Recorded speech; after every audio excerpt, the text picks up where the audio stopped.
What's up, everybody? Chris, the old ass retro gamer, back again with another recent pickups live stream. Today I'm going to be talking about all the games I added to my video game collection in the month of February 2020. Musty, what's up, man? How's it going? God, my voice is still all crazy from being sick last week. I'm still living off the Gatorade, everybody. It's not fun. So February was another really good month, like January. I got my bonus from my job, my yearly bonus. Most of it went toward adulting things, but I was able to put a nice little chunk aside in order to do some shopping, to treat myself, as it were. And I picked up a couple of really cool things. And I think you'll agree that there was at least one really, really awesome game that I finally was able to re-add to my collection this month. That I had way back in the 90s, and I've been trying to get it back ever since. So, shall we begin? All right, so I'm going to start off with a piece of tech first. It doesn't actually work. It should, but I can't seem to get it to work. I think it's because of my Dreamcast. So, the old TV that I had, the one that I got rid of last year, or actually probably 2018 at this point, it had an HDMI, not an HDMI, of course it had HDMI ports, it was an HD TV. It had a VGA port in the back, which meant that I could plug my Dreamcast into that TV with the VGA adapter that I had, and the games looked fantastic. The only thing was, when I got rid of that TV, I think I forgot to switch the video inputs on my Dreamcast back to the standard, composite cables or whatever it was. Because now whenever I try to plug my Dreamcast into anything, it does not want to put out any video. So I've been trying all these different options. I tried my retro tink. I've just tried regular old cables. Nothing seems to work. So I picked this up off of eBay. I got it for, I think it was $25. And it's this HDMI adapter for my Sega Dreamcast by Keiko O'Brien? I don't know. And yeah, I can't get it to work either. And I already contacted the place back. They're like, it should just be simple plug and play. I'm like, well, it doesn't work. So, I don't know, I might return it, I might not, and like I said, it might just be because I need to go and find someone with a VGA monitor, plug my Dreamcast into it, switch the audio or the video inputs back to the, factory standard, and then maybe it'll work with everything that I've been trying to plug into it, but can't get it to work with this either, so this was kind of a bust. Sadly, it's not really an upscaler, it's just to be able to play your games on your new TV through an HDMI cable. But anyway, now to the games. So, Instagram. I talk about Shantendo64 a lot. He makes reproductions. He's been lately selling a lot of his really pricey games that are in his collection, his NES collection. He's been selling them through his Instagram page. And whenever he posts something interesting, I usually will say, hey, that thing, tell me about it. Let's talk. And he posted a picture of this reproduction of a Famicom game, and I said, what kind of game is that? And he told me, well, it's part shmup and it's part platformer. It's kind of like a Mega Man game and a Gradius game all in one. And I said, that interests me. How much? And I picked it up. And it is called Layla. And it is by, I'm not exactly sure, DB Soft. But haven't played it yet. But if you look, you can see it looks a little bit more like Athena than Mega Man, and then there's the shmup level down here. But I watched some footage of it online, and it looks pretty fun, so I don't think I picked up a turd. So, there's that. But the big game this month, the one that I was talking about, I'm gonna blow my wad early, as it were. Video games then and now. It's my new retro game store in the area. Sure, I have places where I go to get a lot of the disc-based stuff around here, like Half Price Books or the Exchange. There's 2 exchanges near me. Every once in a while, they'll have some decent cartridge stuff, but not usually. If I want cartridge-based stuff, I usually have to go either to eBay or I have to go to this Video Games Then and Now, which is a little bit of a drive for me. So last month, I managed to finagle some money and I was able to go to Video Games Then and Now and do some shopping. Long overdue shopping, and I bought a lot of cool stuff, but there was one thing that I left behind that I said, if that is still here next month when I get my bonus, that thing is coming home with me. And it's this thing I'm holding in my hand right here. So when I got my bonus a few weeks back, I ran over there right after work that day, and sure enough, it was still sitting in the case. I had a stack of PlayStation 2 games that I was selling and some other games in general. A lot of the stuff, you know, that if you watched any of my video game collection live streams, was the games I wanted to get rid of for my PlayStation 2 collection in order to get for my Xbox collection instead, because multiplats look better, I think, on the Xbox and play better because of HD. And sold a whole crap load of games. I'm talking like a stack of like 60 games, and managed to take a nice chunk off of this pricey ass game. And what game is it? Bucky O'Hare, complete in the box. Damn straight. Yes, I had this game back in the day. Got this on clearance at the local KB Toys in the mall. And I knew nothing about it. I had never seen the cartoon. I never heard of the cartoon. Never heard of the comic books. Never even heard of the toys. I was a big fan of the games made by Konami. Saw this sitting on the shelf for $20, and I said, can I get that, please? I usually would save all of my lunch money from a week, and at the end of the week, I would go to the local mall and buy a discounted game from the KB Toys, because they always had clearance games at the one by me. And this was the one that I got that week, and I absolutely loved it. Everyone brags about, or bitches about, how hard this game is. I never really had any trouble with it. I beat it back in the day. This is one of the few games I actually beat on my PlayStation, or my PlayStation. Really? You're not that sick, Chris. Beat on my Nintendo back in the day. I didn't beat many games, but I did beat this one. And I absolutely loved it. It was one of my favorites. And then I had to sell it. Got a decent chunk of change for it when I lost my job back in 2011. And I've wanted it back ever since. But I knew that completing the box was going to cost quite a bit. So was not looking forward to the day when I was like, you know what, that Bucky O'Hare, I'm going to get it. So getting that nice chunk off of the game by selling all that extra stuff that I had made this a little bit more easy on my wallet. Made me feel a bit better. Can't talk. Bit better about myself. But playing it again, yeah, this game is kind of hard. It's harder than I remember it being. But, you know, whatever. Sending your copy to him. Hey, what's up, 89 Mattel? Thanks. I just actually watched that video that on John Riggs' channel where he was talking about the Game Gear game that I gave him to fix. Thank you for coming. I'm glad you're here. Welcome. So, yeah, Bucky O'Hare, bucket list game, scratched off my list. This was going to be on my games I was looking for at the Midwest Gaming Classic video this year. Now I don't need to do that. Now I can look for something cheaper. So, excuse me. Bucky O'Hare, yes. Awesome game. Awesome.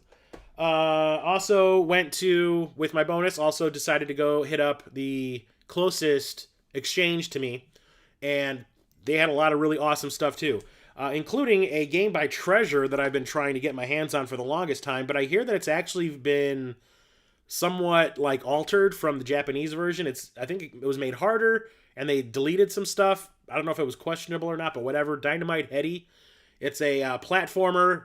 And I played a little bit of it the other day, and it is very, very Treasure-like. It's like playing... Oh, God, it's got a little bit of Gunstar Heroes in it. It has a little bit of Alien Soldier. A little bit of, you know... Oh, jeez. What would end up becoming... What is that? Mischief Makers? It's all in here, and it's pretty fantastic. I kind of want to play the original Japanese version and see what the difference is. I know I can get a repro of that Japanese version if I really wanted to, but... Yeah. So, really happy that I got my hands on that. And then, when I bought that Layla reproduction from Shantendo on Instagram, before he shipped it to me, he says, hey, by the way, do you have this hack in your collection? And I said, no, I do not. Why? And he goes, because you're always buying stuff for me. He goes, I'm gonna throw you a little something, something. And I was like, oh, okay.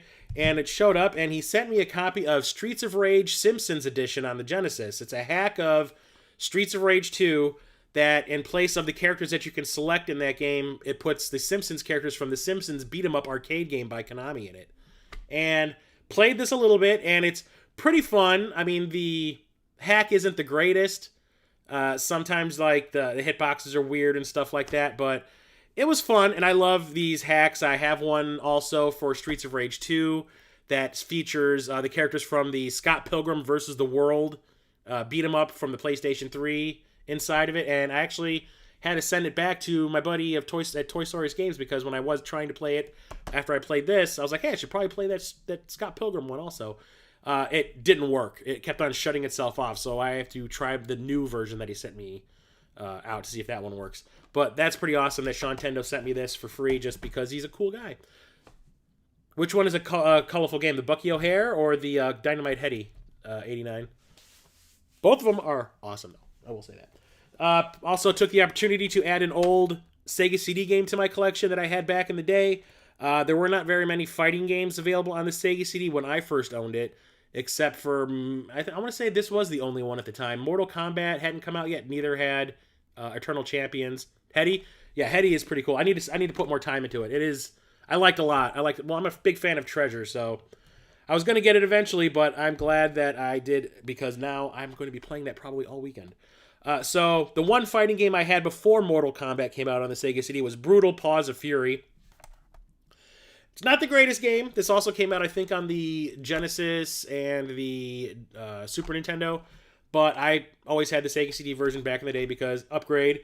And it has some CD quality music, which is actually pretty fantastic. It's kind of techno-y mixed with kind of like the soundtrack to Enter the Dragon, which I think is kind of strange, but it's catchy. There's some cinematics that are really early CGI. You can see them here. It's like really basic polygon looking things.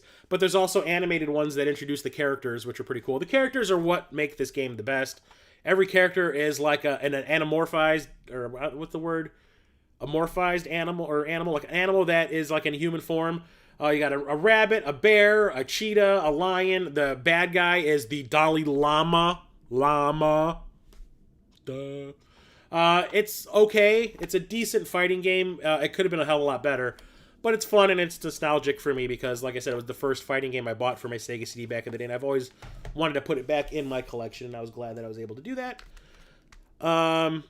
When I sold all those games to Video Games Then and Now to get the Bucky O'Hare, I started looking through other collections in my place to say, I'd rather have that for this console, I'd rather have that game for this console, I'd rather have that. So I started looking at my Nintendo 64 collection, and I said, yeah, I'd rather have Armorines on the PlayStation because first-person shooter controls way better on a PlayStation controller. I can't stand that Nintendo 64 controller. So I picked up Armorines Project Swarm. I got it for like a whole whopping $3 on eBay. It's a first-person shooter. It's kind of like playing Starship Troopers, the video game.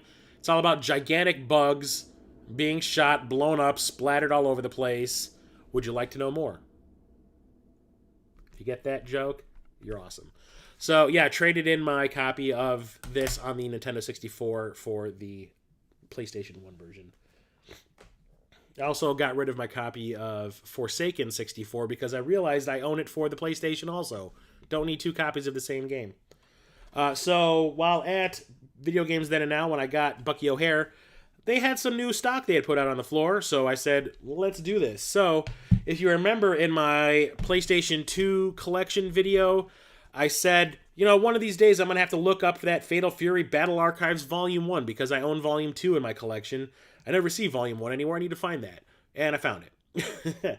This is a compilation of Fatal Fury games. It has Fatal Fury 1, 2, Special, and 3 on it on one disc. Completely complete.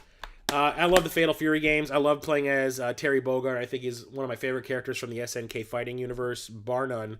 So this was a no-brainer. So now I have both of the volumes of the Fatal Fury Battle Archives, which is great. Love it. Also picked up the Art of Fighting anthology while I was there. And I was like going crazy. They had actually a hell of a lot more of these SNK compilations. I had a few of them, but I said, let's just cut it off at 2 of them. Let's just go with these for now. So this has Art of Fighting 1, 2, and The Path of the Warrior, Art of Fighting 3, all on the same disc.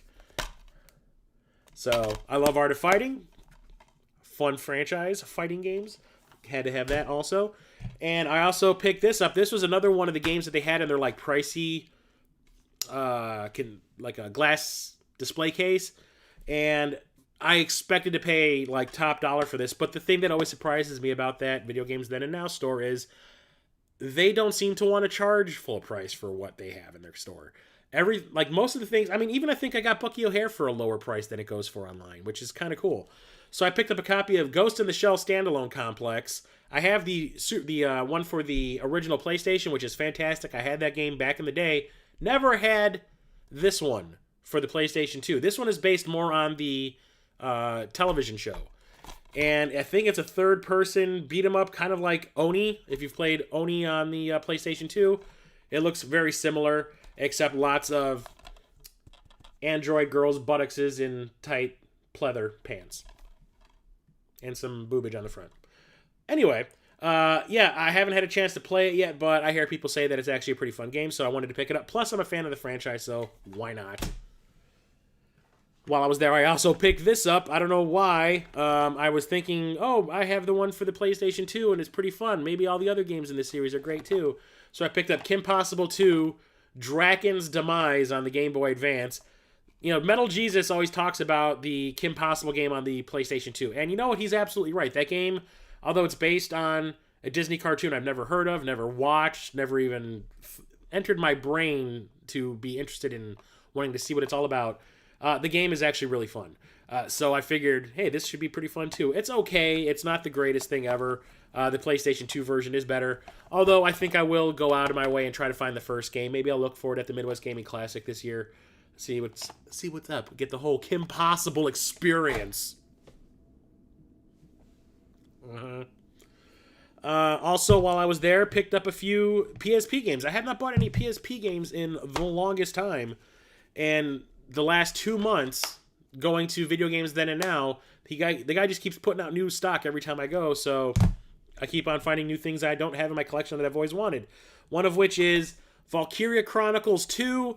This is an RPG, but I always thought it was like a tactical RPG. It was considered best RPG. Somebody shoot me. Best RPG game at E3 and best PSP game at E3. Well, there you go. I think this just came out. There's like a version of this available on the PlayStation 4 or something, or a new sequel or something like that. I can't remember. Always been interested in this series. And of course, you know I always wanted this. Mortal Kombat Unchained. I mean, hello!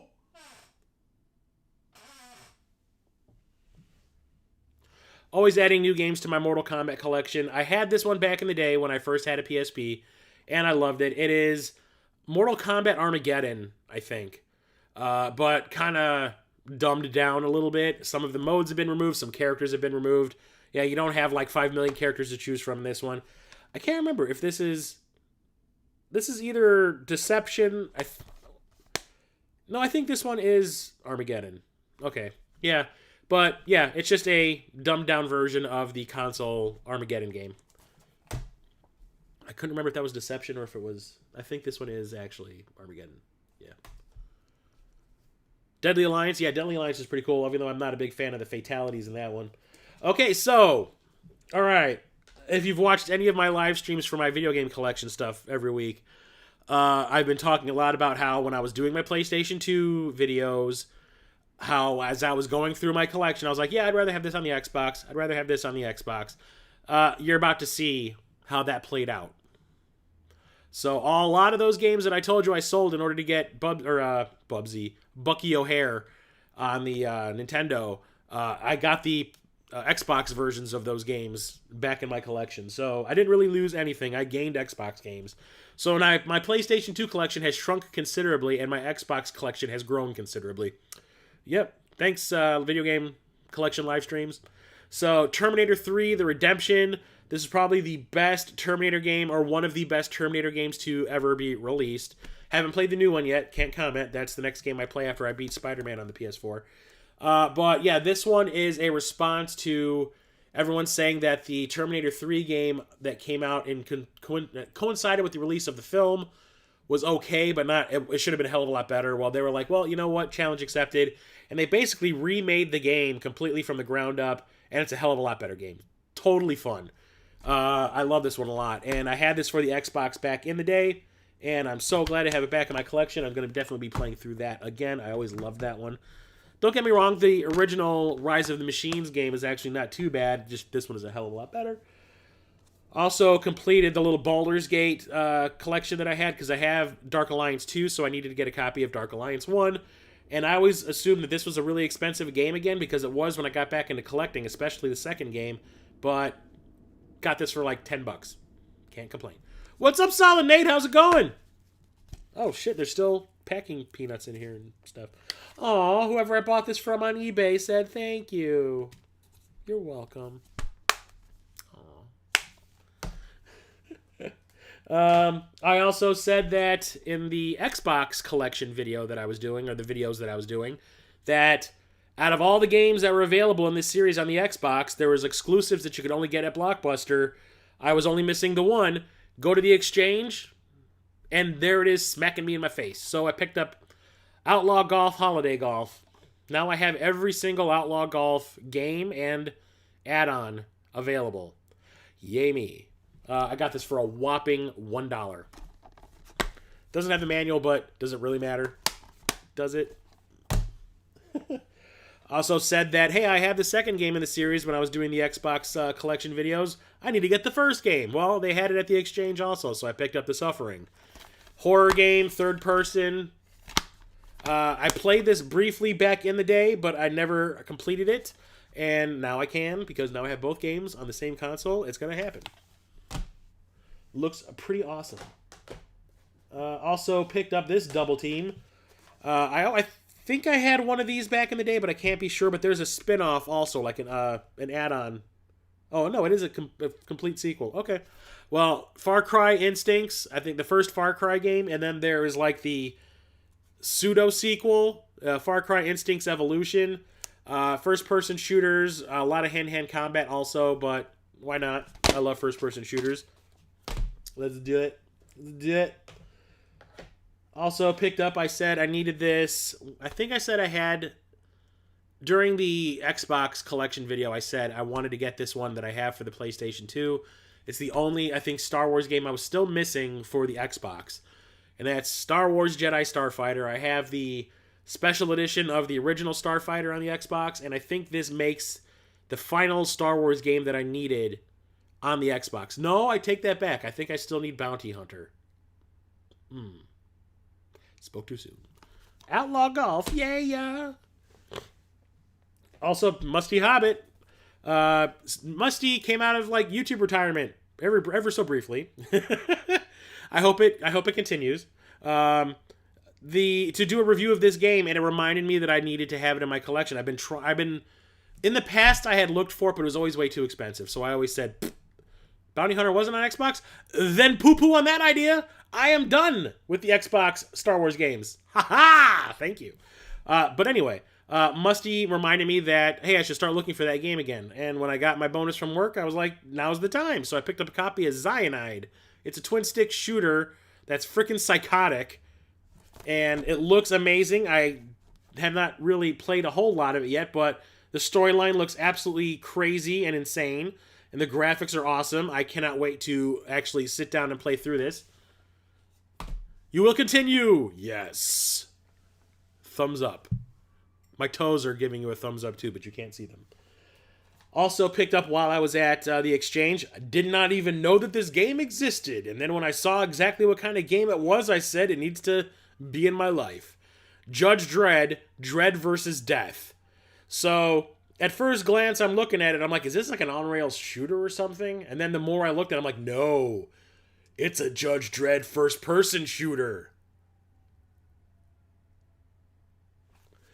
Play on easy to start? Yeah. I tried it out just to see if it worked, and I was like, my brains melted out my ears a little bit, and my eyes were going like this. I was like, I feel it. I know what it's like to have seizures when you watch Pokemon.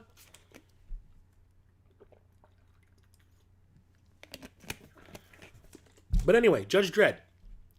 Not the greatest game ever, but it's a Judge Dredd first-person shooter. Hello! Yeah, I needed this in my life, and I'm so glad that I did. And I know what? I paid a whopping $10 for it. $10 slim dollars.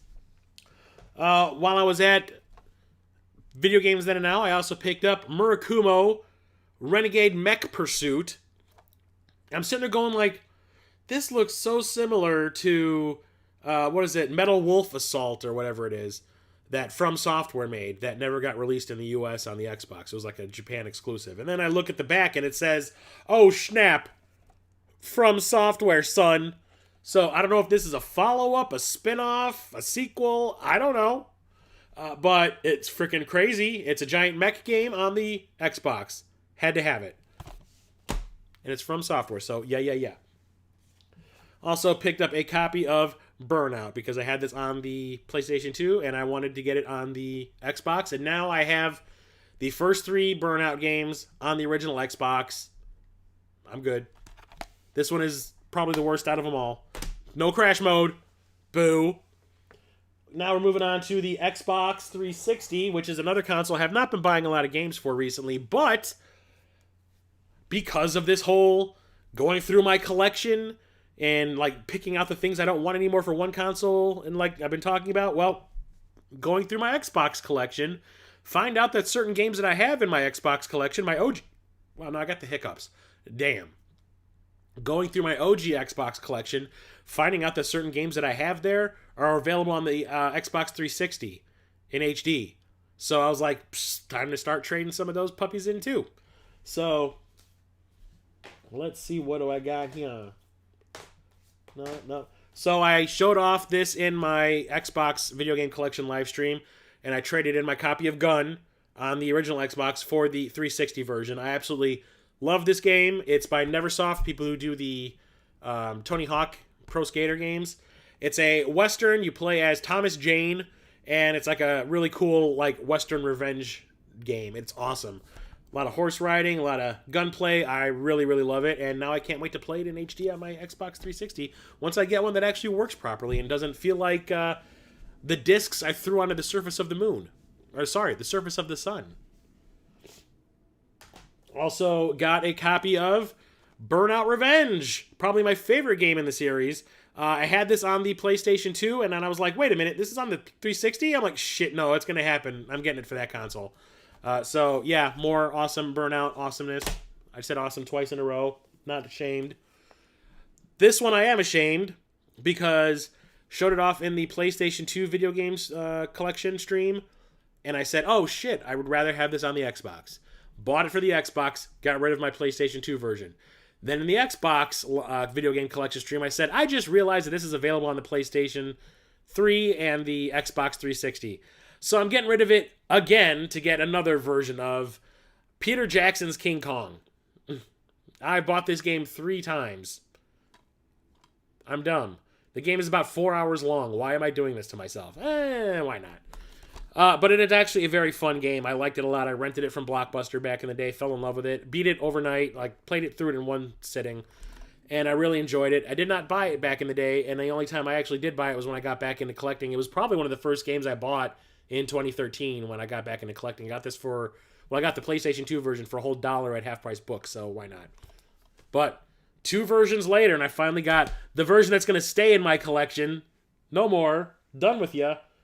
Also, I had this on the PlayStation 2, and then I found out that it was available on the Xbox 360, so I upgraded. Jurassic The Hunted.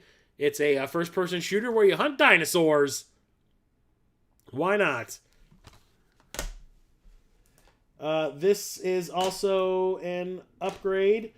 I actually just had the regular 360 version, and then I was at Half Price Books, and I saw this Steelbook version, and I said, oh, that's so pretty. I need it in my life. And it's a game by a company I absolutely love. The game is not that great, but whatever. It's Perfect Dark Zero. Picked up the Steelbook version. I got it for a whopping $6. Both discs.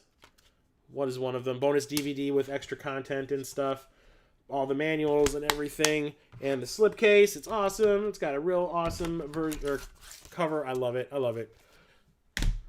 That was just an upgrade because Steelbooks.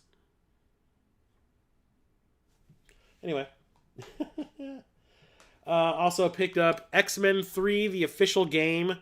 I think I had this on another console and I traded it in. I think I do. No, I had X-Men 2, the game, and I thought that was what this is.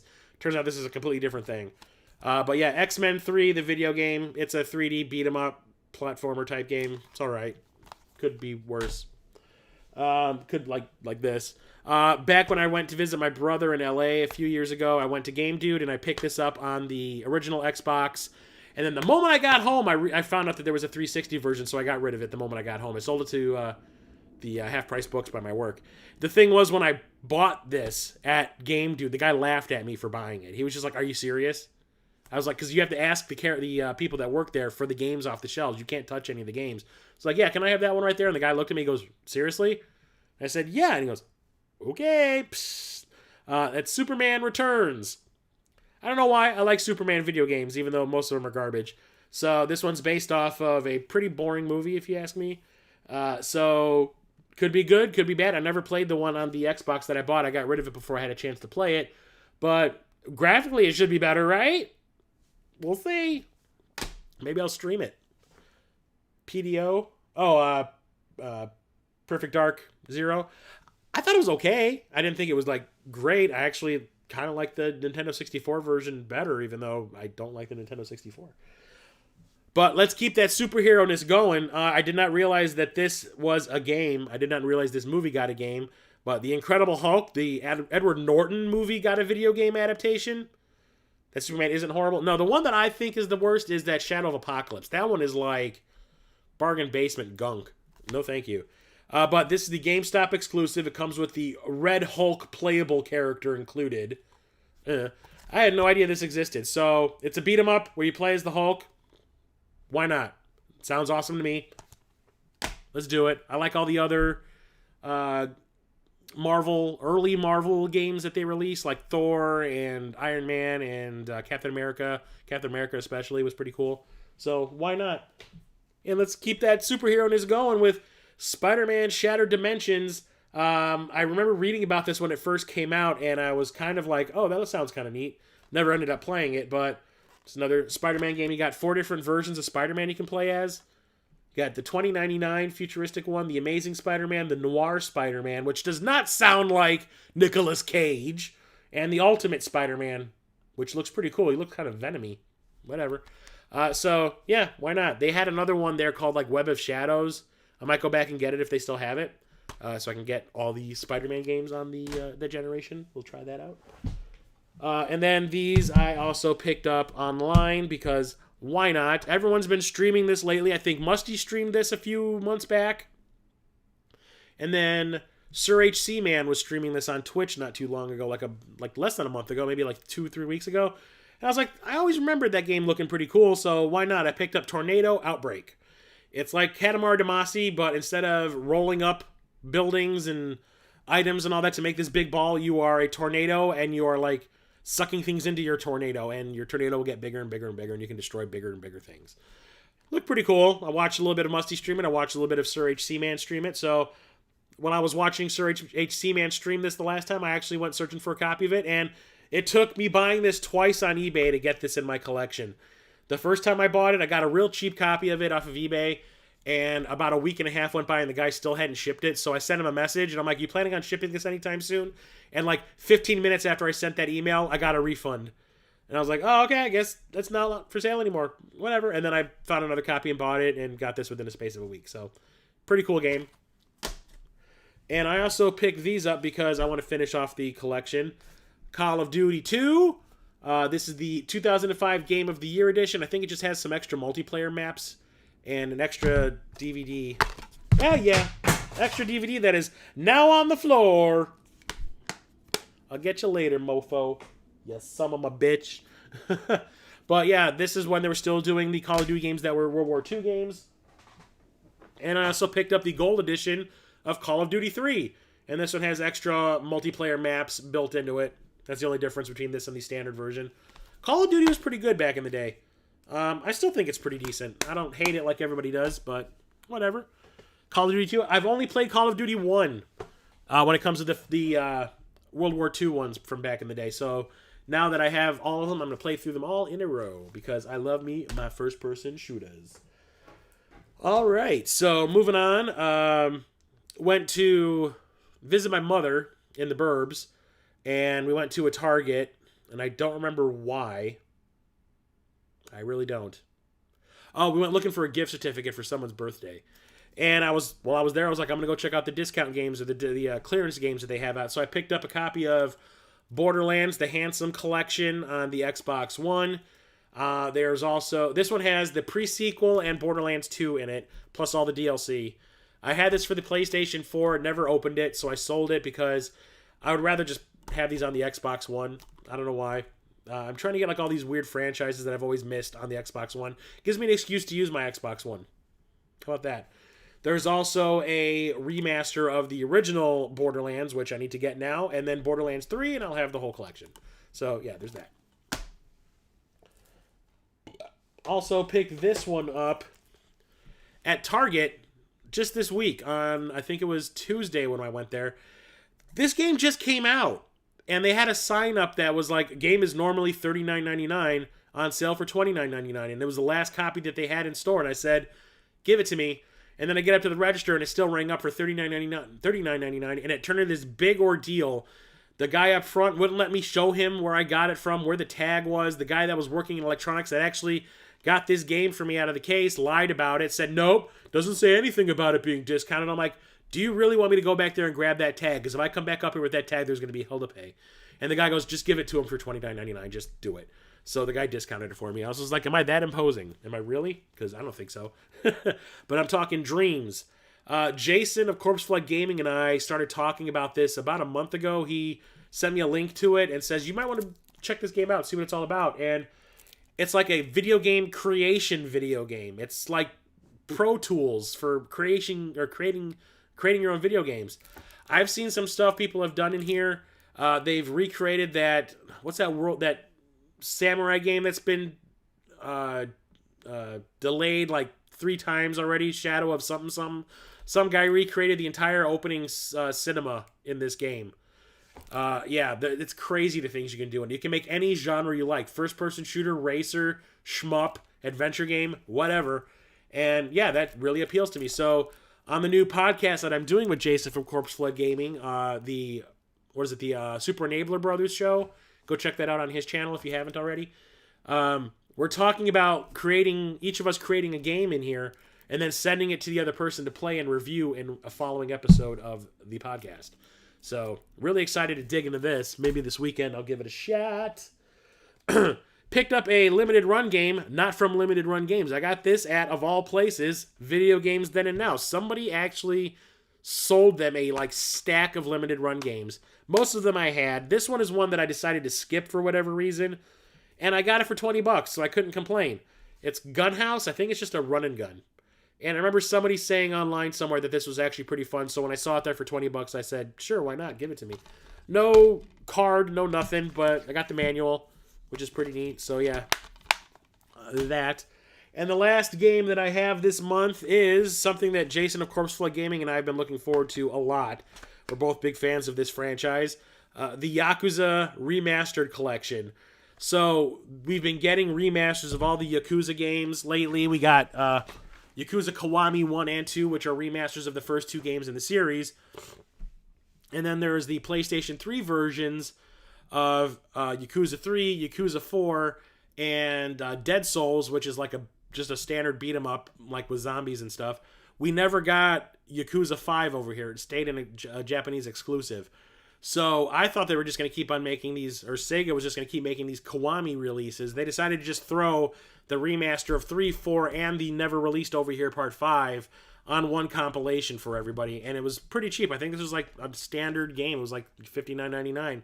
So I cannot complain. So on top of getting those 3 games and one that you never were able to play before unless you imported it, they also included a PlayStation 3 case for Yakuza 5, the one that we never got.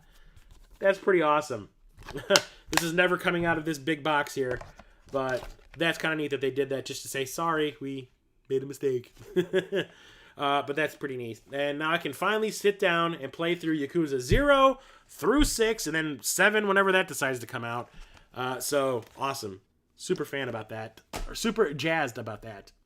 And that's it for all the games that I got this month. And that's another big-ass stack of games. January was a good month. February was a pretty good month. March is going to be the driest month of all because putting money aside for the Midwest Gaming Classic. Not getting as much back from the government as I usually do with my tax returns, so I'm actually going to have to start putting some money aside for the convention, which is not a big deal. I mean, I can do that. There's no none. Why not? So if you're going to be at the Midwest Gaming Classic, check out the panel that I'm going to be doing with Musty Hobbit, Church the Game Grinder, Jason of Corpse Flood Gaming, Captain Algebra, Rising Blue Phoenix, and our special guest, JLove81. Eventually, we'll have the video out of the panel on my channel. I'm sure Musty will post it on his. We'll all post it. Doom Eternal. Nope, it's not going to happen. Not until after the con. Nope. Sorry. But yeah, there's going to be a ton of content coming out about the Midwest Gaming Classic in the next month. I'm going to be making my 5 games I'm looking for at the Midwest Gaming Classic video. That'll probably be out the week before the convention. Once I get home, probably, so the convention ends on Sunday, so I'm talking Monday. I'll have a live stream of all the stuff that I bought while I was there, probably plus whatever shows up in the mail from pre-orders from March for my collection.